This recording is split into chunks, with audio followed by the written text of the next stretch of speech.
Selamat pagi, Shalom, Bapak Ibu, teman-teman, apa kabar? Saya berharap kita semua Tuhan pelihara, Tuhan menjaga setiap kita dan keluarga kita masing-masing. Nah, pada saat ini saya akan kembali mengajak kita merenungkan bagian berikutnya daripada renungan kita, berbicara mengenai doing God's agenda, not mine. Ya, bagaimana kita belajar untuk melakukan agenda Tuhan dan bukan agenda kita. Kita sudah masuk di dalam sesi yang kelima. Nah, judul besar yang saya ajak kita sama-sama gumulkan yang sangat penting adalah mengenai tentang the cost of discipleship. Bagaimana kita punya bayar harga sebagai seorang murid Yesus. Kita sudah membahas minggu lalu tentang untuk menjadi seorang yang memahami agenda Tuhan itu tidak mudah. Tidak bisa secara instan langsung, tidak bisa. Butuh proses panjang dan butuh satu proses untuk diajar, diasah menjadi seorang murid Tuhan. Minggu lalu kita sudah membahas tentang beda antara seorang fansnya Yesus dengan murid Yesus. Kita ingat bagaimana saya mengajak kita merenungkan tentang panggilan seorang murid itu menuntut sebuah respon ketaatan mutlak. Ada harga yang harus dibayar. The cost of discipleship. Saya mau kita bandingkan dengan begini. Murid Yesus, sekarang kita bandingkan dengan begini. Saya menjadi murid sekolah, atau anak-anak kita menjadi murid sekolah, jadi mahasiswa dalam sebuah kampus. Apakah ada harga yang harus dibayar menjadi seorang murid di sekolah atau mahasiswa di kampus? Pasti ada, ya. Minimal kita harus bayar dulu uang pangkalnya yang besar di awal, bayar uang sekolah, bayar uang buku. Cukup sampai di situ? Tidak cukup, saudara. Kita perlu komitmen untuk apa? Sekolah setiap hari. Ya, sebelum ada pandemi, kita harus masuk ke sekolah secara pasti fisik. Setiap hari, mau hujan, mau badai, tetap sekolah secara fisik. Kalau sekarang sedang pandemi, kita secara online. Harus ada setiap hari komitmen.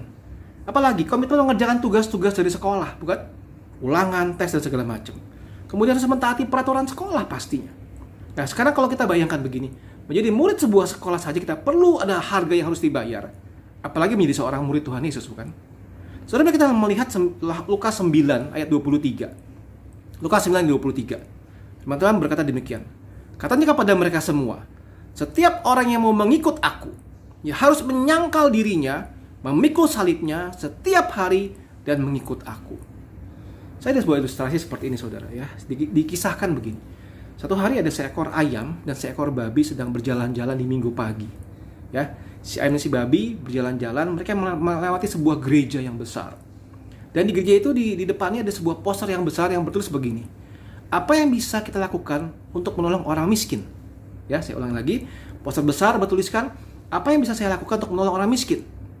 Langsung saja si ayam bilang begini. Wah, saya ada ide nih. Ya, Bi, gimana, Bi? Saya ada ide begini, bagaimana kalau kita menyumbang bacon, daging ham, dan telur? Ya, dia bagus bukan? Menolong orang miskin.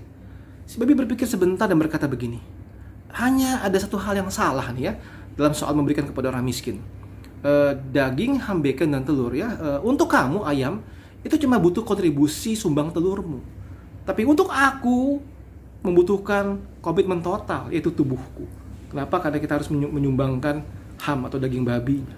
Saudara, sebuah ilustrasi yang sangat sederhana mengajak kita berpikir begini. Sampai buat seseorang, kita harus sungguh-sungguh memberikan komitmen total. Dan terlebih kepada Tuhan, kita perlu memberikan komitmen total, saudara. Apa itu discipleship, saudara?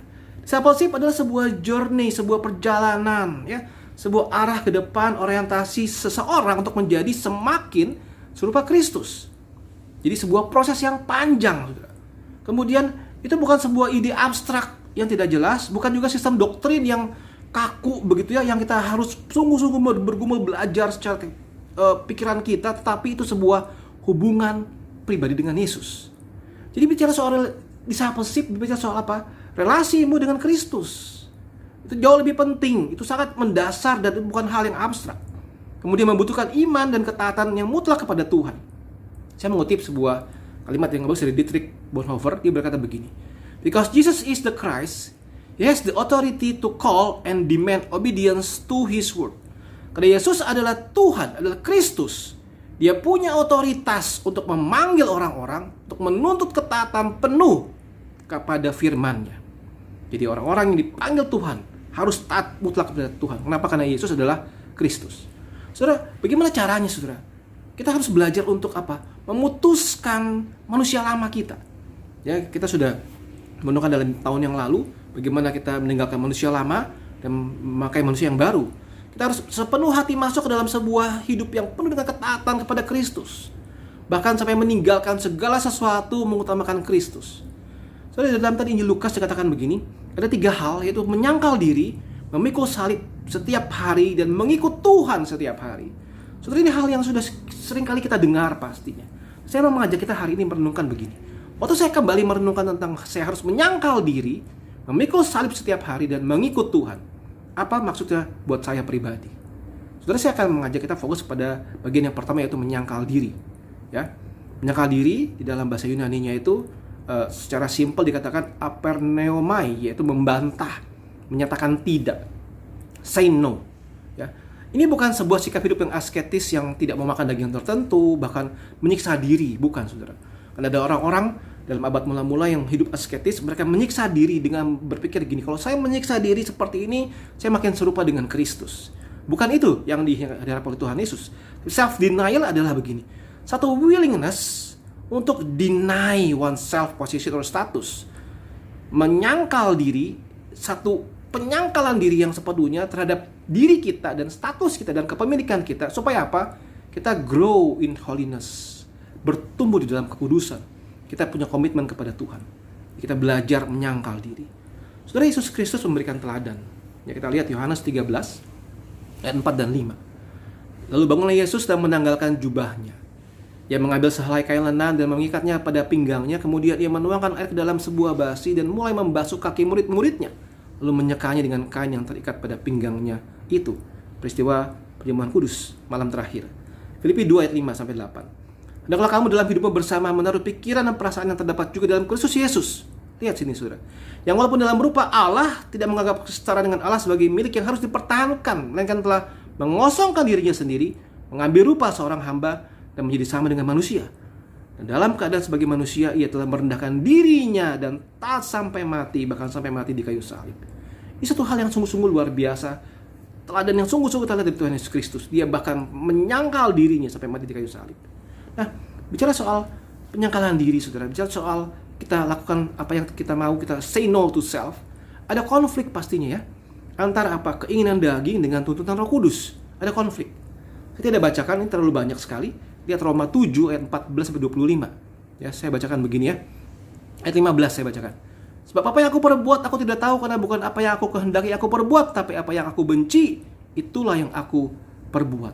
Ada konflik di situ, saudara. Kemudian kita lihat lagi, saudara, di dalam ayat 24. Aku manusia celaka, siapa yang akan melepaskan aku dari tubuh maut ini? Syukur kepada Allah oleh Kristus Tuhan kita. Dengan akal budiku aku melayani hukum Allah, tapi dengan tubuh insaniku aku melayani hukum dosa. Ada pertentangan terus-menerus antara keinginan daging dengan apa yang Tuhan inginkan. Ada pertentangan terus-menerus antara agenda saya pribadi dengan agenda Tuhan. Terus-menerus sepanjang zaman. Saudara, bisakah kita, maukah kita melepaskan hak? Untuk apa? Tidak membalas dendam. Melepaskan hak untuk apa? Membenci musuh-musuh kita. Melepaskan hak untuk apa? Tidak menggunakan uang dengan tidak bertanggung jawab. Melepaskan hak apa? Untuk dihormati dan dilayani. Melepaskan hak apa? Hidup semau kita sendiri, mengeluh, bersungut-sungut, mengutamakan diri. Melepaskan hak apa? Hak untuk ekspresi seks secara bebas. Melepaskan hak apa?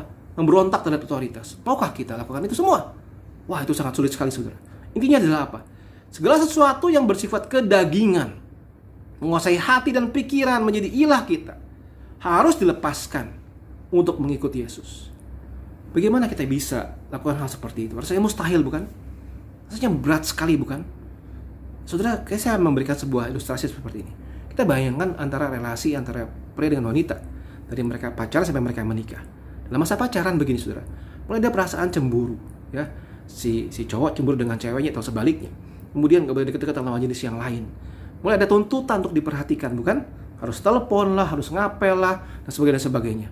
Kemudian mulai juga begini, demi si pacar, si pria tidak bisa lagi lakukan hobi-hobi dia, dan sebaliknya. Jadi mulai ada sebuah komitmen, karena makin suka, makin sayang, oh udahlah gue ikutin apa maunya lu deh, begitu ya. Dan saat menikah, saudara, intensitasnya makin tinggi, bukan? Mengapa? Karena saling mencintai, rela melakukan tanpa pamrih, tanpa minta balasan, bukan? Kita belajar menyukai apa yang pasangan kita sukai, bukan? Kita belajar mengikat diri untuk apa yang dia mau kita lakukan, bukan? Kita belajar mengurangi waktu-waktu pribadi kita, bukan? Kenapa? Karena itu relasi suami istri. Dalam masa pernikahan itu akan menjadi semakin tinggi. Nah, kalau tidak ada cinta, kalau lakukan dengan terpaksa, ya, Maka terjadi sekali pasangan suami istri yang sering ribut karena tidak ada cinta, lakukan dan terpaksa. Kalau sudah tidak ada cinta, maka bahaya, bukan? Kuncinya adalah apa? Relasi intim dan kasih sayang yang kuat, maka kita bisa komitmen untuk menyangkal diri kita. Dalam rahasia pernikahan pun seperti itu, bukan? Engkau mengasihi pasanganmu, kau makin mencintai dia, kau rela makin menyangkal diri, bukan? Kau rela makin menolak apa yang sebelumnya menjadi hobimu misalnya.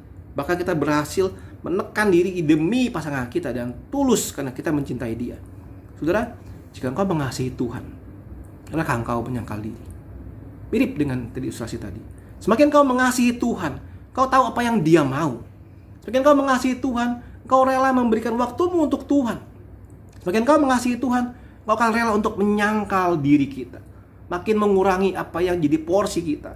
Makin mengurangi apa yang menjadi keinginan batin kita, keinginan daging kita. Dan makin mengikuti apa yang Tuhan mau. Makin mengingkari apa yang menjadi agenda pribadi kita. Dan makin mencari apa yang menjadi kehendak Tuhan. Saudara, sebagai penutup di dalam bagian ini, saudara, mari kita belajar untuk menyangkal diri kita. Kita belajar untuk say no to self. Kita belajar untuk say yes to God.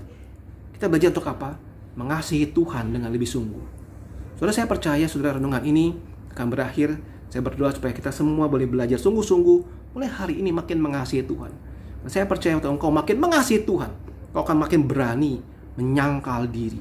Untuk kau mengasihi Tuhan, kau akan makin berani untuk say no to self dan say yes to God. Ini adalah sebuah harga dari sebuah pemuritan. The cost of discipleship.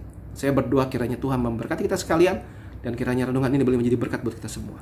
Tuhan memberkati.